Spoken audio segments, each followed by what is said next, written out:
The world is never going to be the same again. I'm worried about the world. The mass chaos and crises that there was in the world, it's going to be just like that now. This is not an accident.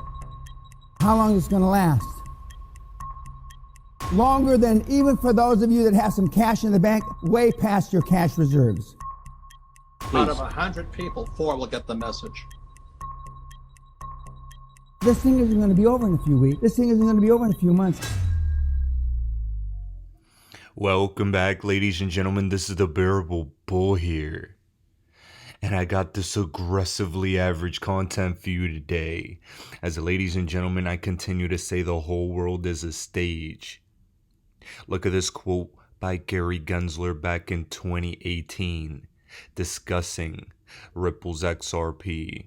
You could use blockchain, but you need a bridge currency in between.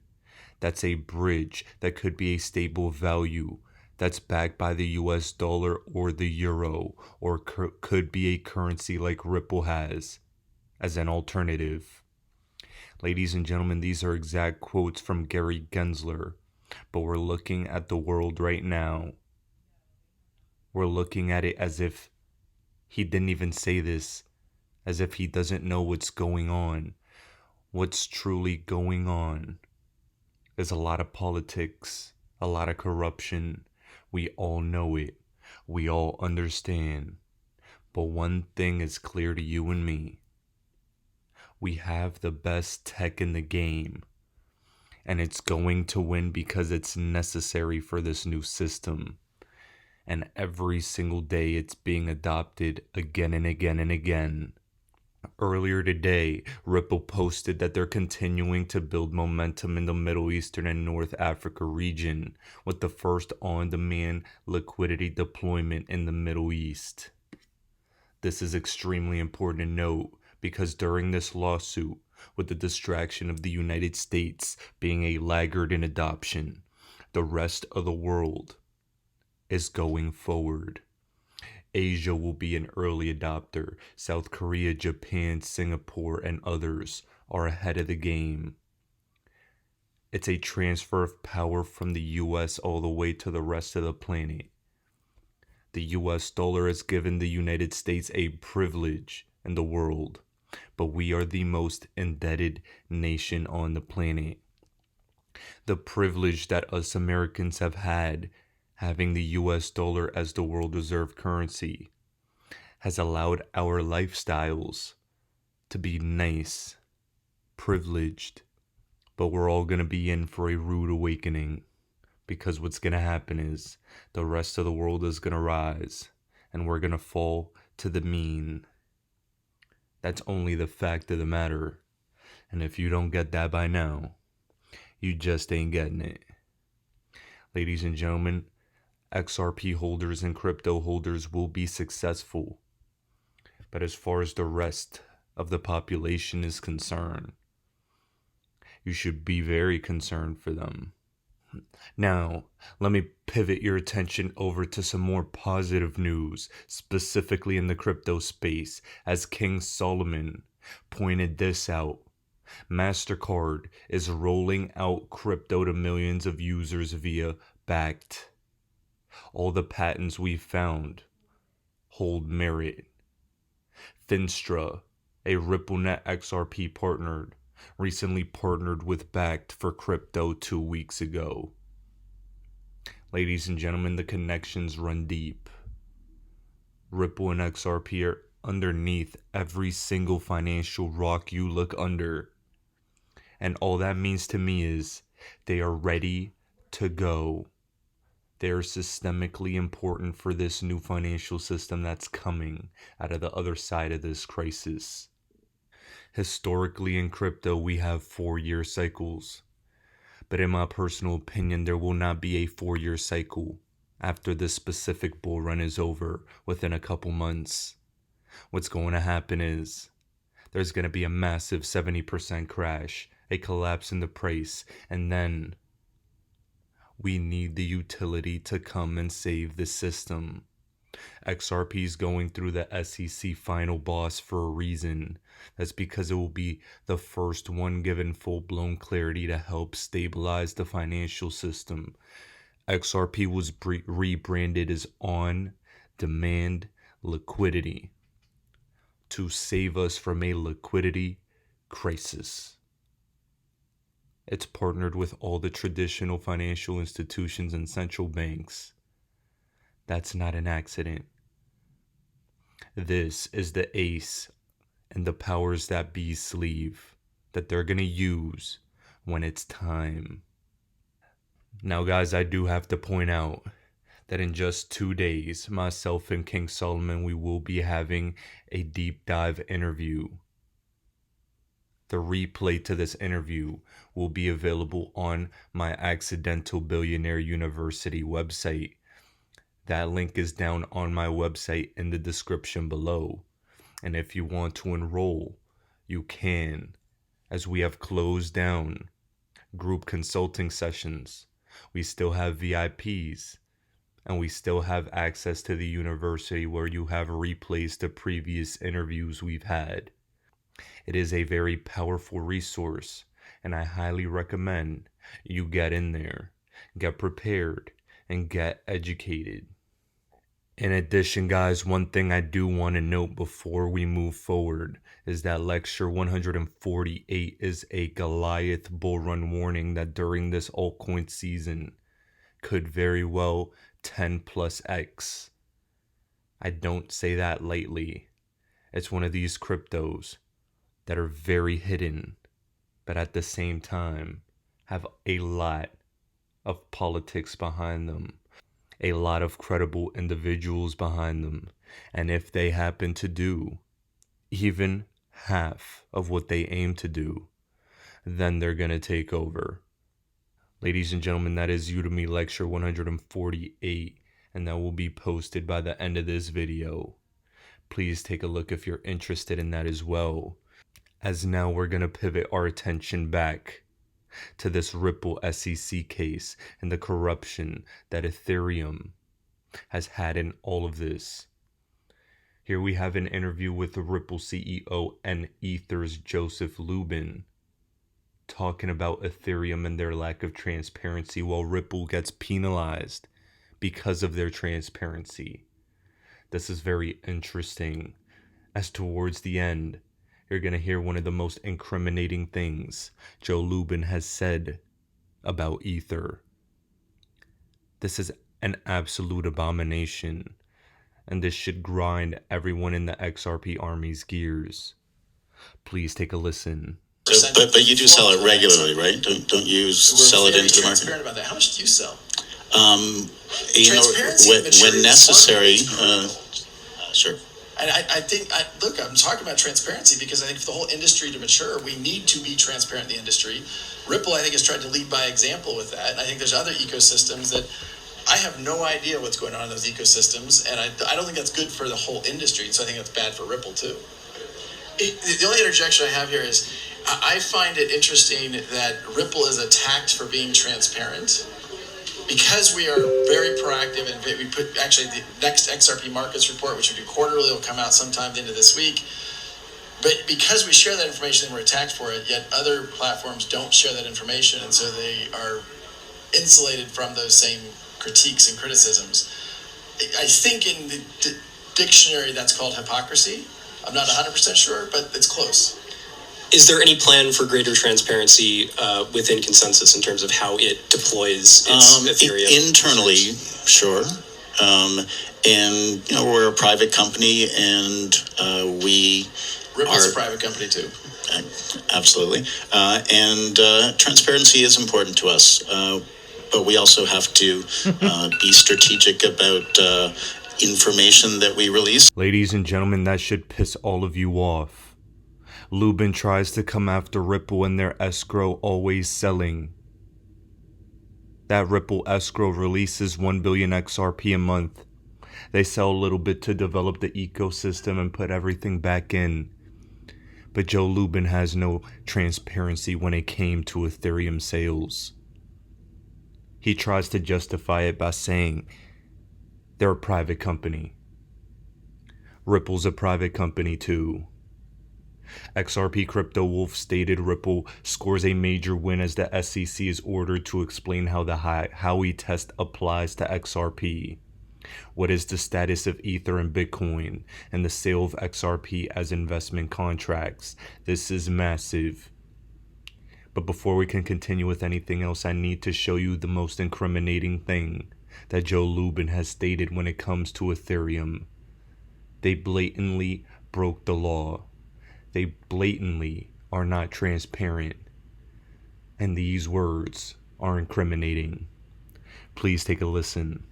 A person can buy from any number of different identities. We may limit the size, the unit size of a sale, just to make it easier to disguise.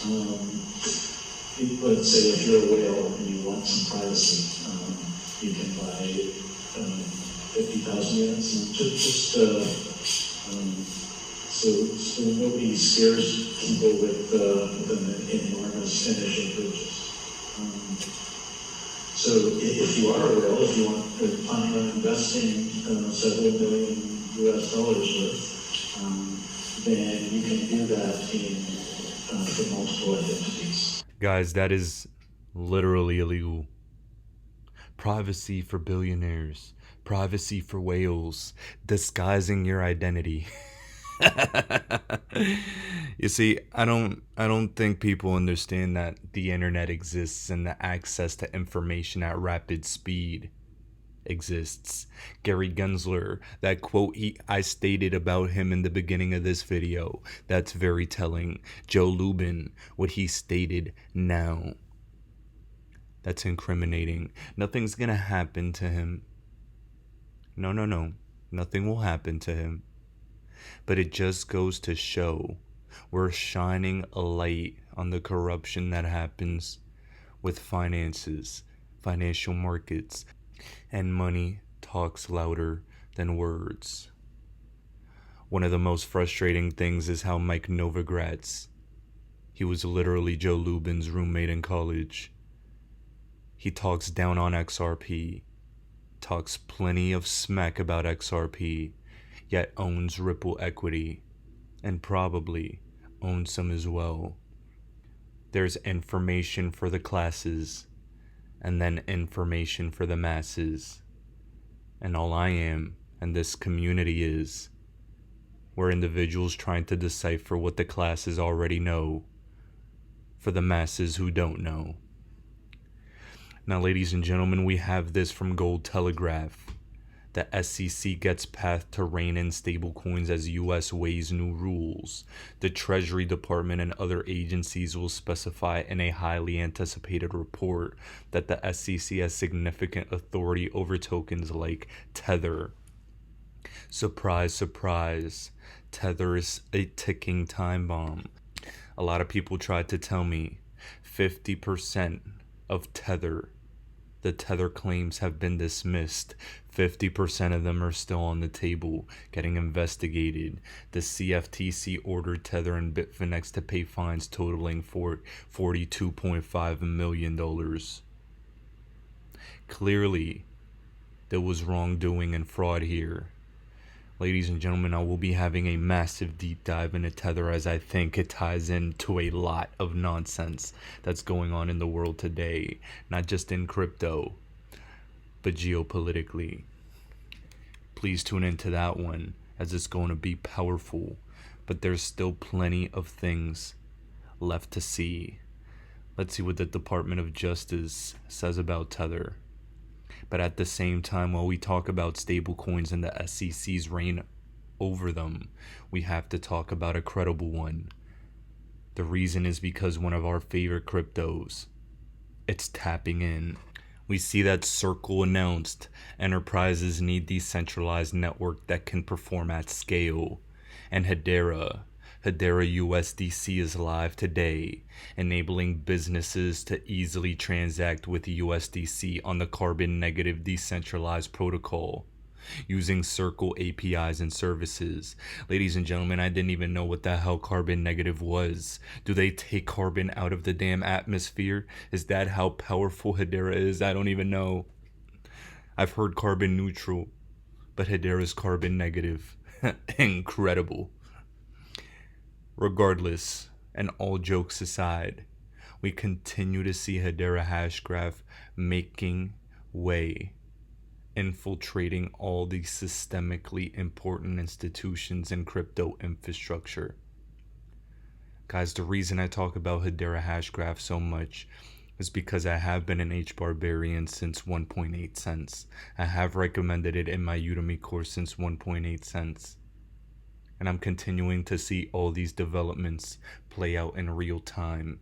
I believe Hedera Hashgraph will be a top 3 crypto when it's all said and done. Hedera Hashgraph also recently became part of the Texas Blockchain Council. Highland Software migrated from Ethereum over to Hedera. This is powerful.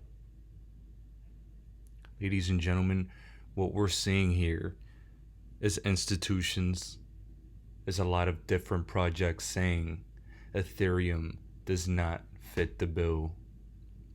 The slow and steady migration over to better technologies is happening now, and Hedera is one of those that will take over. Now, ladies and gentlemen, I know that we've been bouncing around a little bit. We started with that Gary Gensler quote. We went on to Ether's role and the corruption with this SEC case. We talked about Hedera and USDC a little bit, but let me bring it back to XRP because it's going to tie in to what we present next. XRP is beyond the United States. Ripple, the company, is headquartered here, but Ripple also have different offices across the planet for its global takeover. We saw that Middle East news that just broke today. We also need to understand this. The IMF, the BIS, the World Bank, the supranational organizations that govern the planet, the financial bodies that govern the planet, they are partnered. We have seen the paperwork. They are partnered with Ripple, ready to use XRP as we believe. And Kristalina Georgieva, the current head of the IMF, uses the language synonymous with what the XRP community has been promoting for years. We need interoperability, and we need regulatory clarity. And she says that verbatim in this clip now. There is a very rapid development, and it requires institutions like the IMF, like BIS, and BIS is doing a fantastic job to move quickly to prevent 2 things from happening. 1, fragmentation. We need interoperability. And 2, lack of regulation. That means we are going to be, we would be where we are and we would be stuck with what we have, and it may not be good for the international monetary system. Now, guys, that you've heard what she had to say, I'm actually going to give some credit to BitBoy over here, because this is true. If you think that this Ripple SEC case is really about the Ripple SEC case, then you're just not getting it. This goes beyond the SEC. XRP is beyond US jurisdiction. XRP is a global bridge asset. The whole world is ready. I believe this lawsuit is in fact a bit of a show. We see the SEC always delaying a little more. They don't have the answers. They didn't even know they were going to be asked these type of questions. They look disgusting.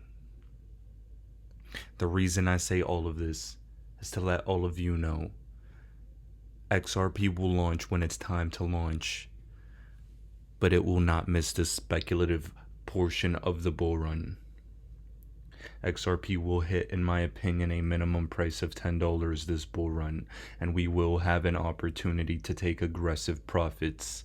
I'm going to show you a clip from one of our favorite chart analysts, Rob Art, who tactically with precision was an aggressive bear during the XRP bear market, and everyone hated him for it. Now, he's an aggressive bull and people are hating on him again. All that goes to show is he'll be able to talk when everything's said and done.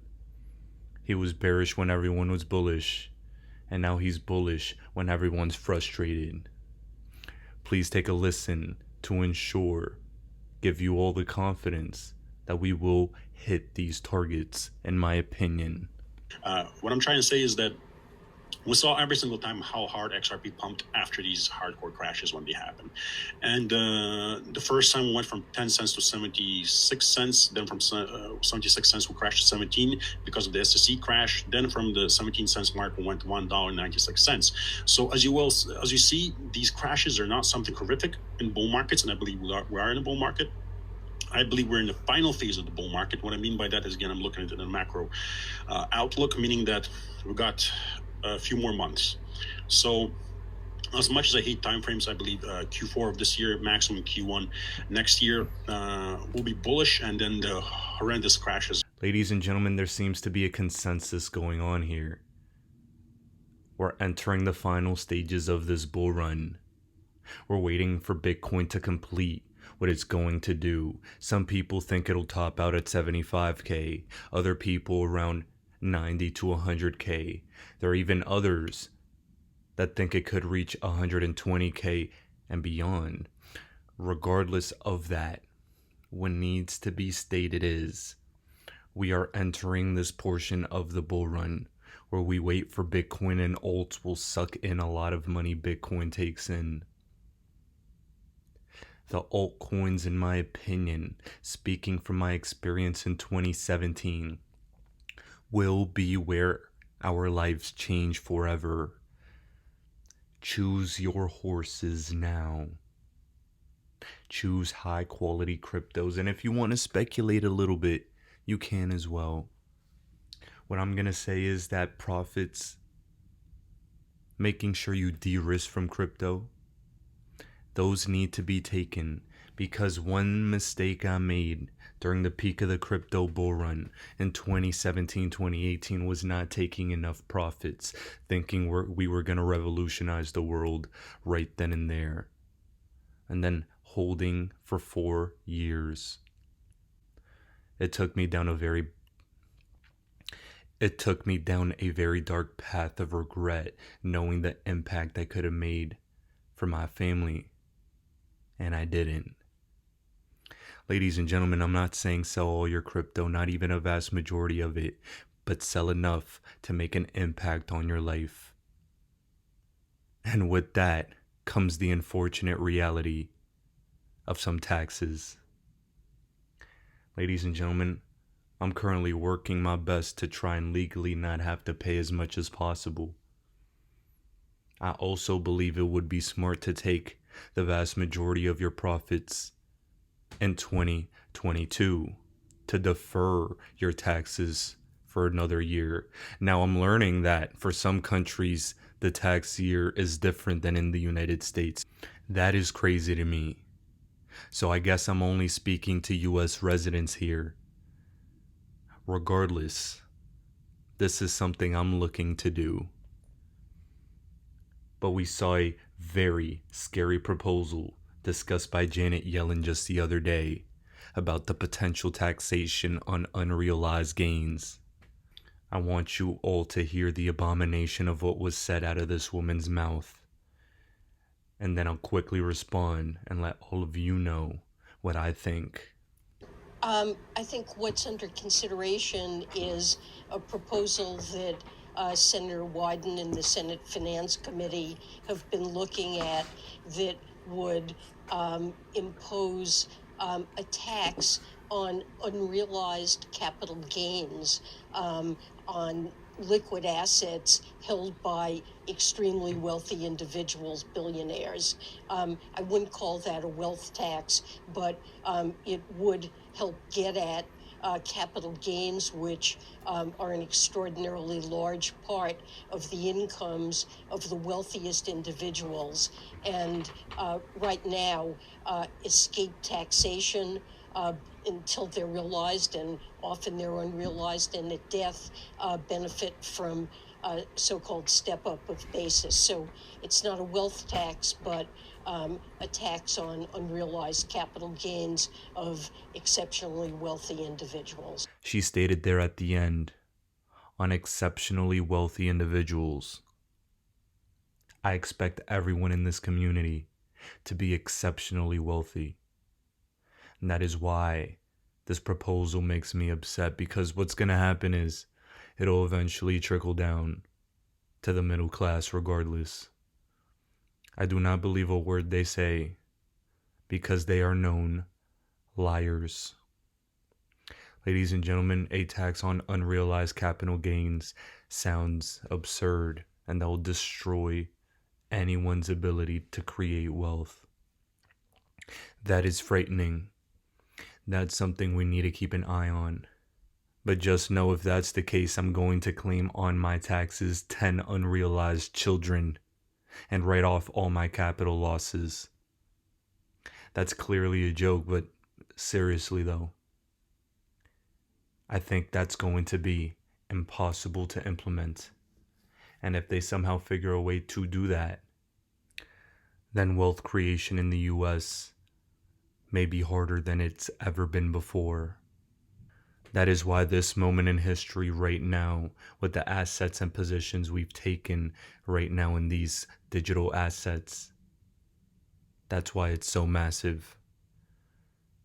The window for generational wealth creation for the common man is closing. It's getting harder every single day. But this opportunity right now will allow us to be godfathered in to the new 1%. Ladies and gentlemen, this is the Bearable Bull here. Thanks for tuning in. As always, I appreciate every single one of you. Now I'll be back tomorrow with another video. I get 24 hours a day just like Bill Gates. I get 24 hours a day just like Beyonce and Jay-Z. You get 24 hours a day, ladies and gentlemen. What do you do with your 24 hours? You need to get more information in our coaching program. All we do is drop content nonstop. And people are like, wow, I didn't know that. Wow, I didn't know that. See, you don't even know what you don't know. How did you let me come from behind and clip you? Do you guys know the studies show the better we look, the more money we make? Which means your website should pass the eyeball test. Your truck should pass the eyeball test. Your people should pass the eyeball test. You should pass the eyeball test. Everybody in this room has a promised land somewhere, but you can't be stuck on the city you like. You got to hear God and go to your promised land. Your promised land might be Utah. Your promised land might be Minnesota. Your promised land might be Wyoming. Hear me clearly. You better use your money to get information and access, and you better be flexible, because a real shark is flexible. Can we stop fronting and get real about this thing? And if I can do it, you can do it. I knew nothing about life. I knew nothing about business, but I had the right mindset, and I learned it through sports. And y'all got to hear my story so you understand. I didn't even start on my college basketball team. I came off the bench. At the University of Minnesota, I came off the bench. But in my mind, you can bring me off the bench, but I'm an NBA ball player when you get through talking. When you get through, I'm an NBA ball player. And that's why I would walk around and say, you can't check me. You can't check me. You can't check me. If I was you, I would walk around every day and say, I'm a millionaire. I'm a millionaire. I declare it right now. I'm worth millions. I'm worth millions. I will receive my salary right now, but I won't accept it as my value. So whatever you receive right now, receive it, but don't you accept it as your value. Because there's more out here for you if you change your mindset.